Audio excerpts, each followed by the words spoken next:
Tak ideme urobiť recenziu na herný volant od Genesis Seaboard 350 s tým, že najprv sme ho používali na počítač a potom sme kúpili na vyskúšanie Xbox 360 s tým, že som zistil, že pri prvom pripojení mi to nefunguje, tak som potom sa dočítal, že to funguje iba s originálnym ovládačom. Takže cez bazoš sme museli kúpiť originálny ovládač na Xbox 360. A keď som to kúpil, tak som zistil, že originálny ovládač má originálnu koncovku, takže sme museli dokúpiť ešte redukciu. A po tomto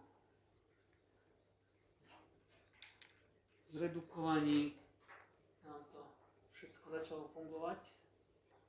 S tým, že volant po prvom pripojení, keď som ešte nevedel, že treba nejakú redukciu alebo nejaký ovládač, sa chová takto, že tieto kontrolky vlastne nesvietia, svieti iba to a úplne mŕtvy, žiadna odozva, nič, tak som to zabalil a potom som až zisťoval, že čo treba.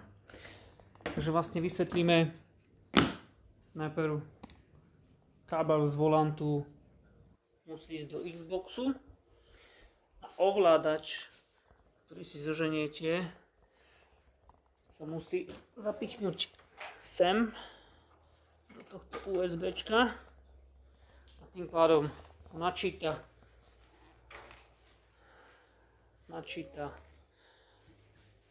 a všetky gumbiky potom fungujú už cez volant s tým, že keď niečo treba, nejaké veci, tak sa dá aj na ovládači.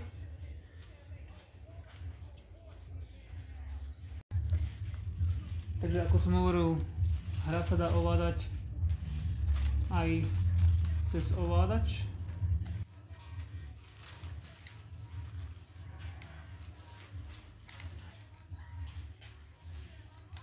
Ale o čo vlastne išlo?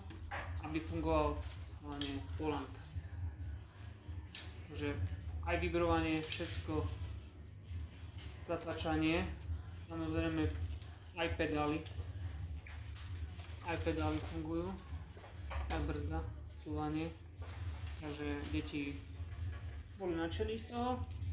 No a klasické, to sú tu, teda aj to všetko.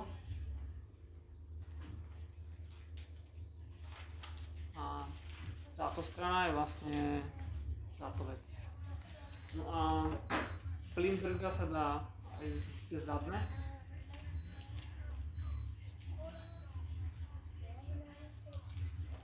Alebo na tejto pedále.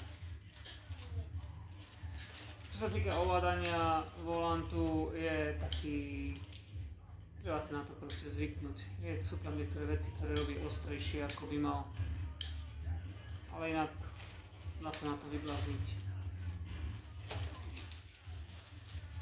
Takže super.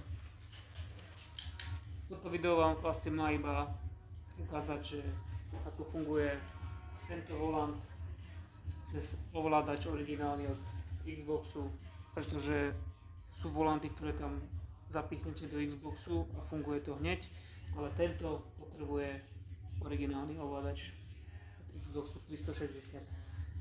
Takže tak.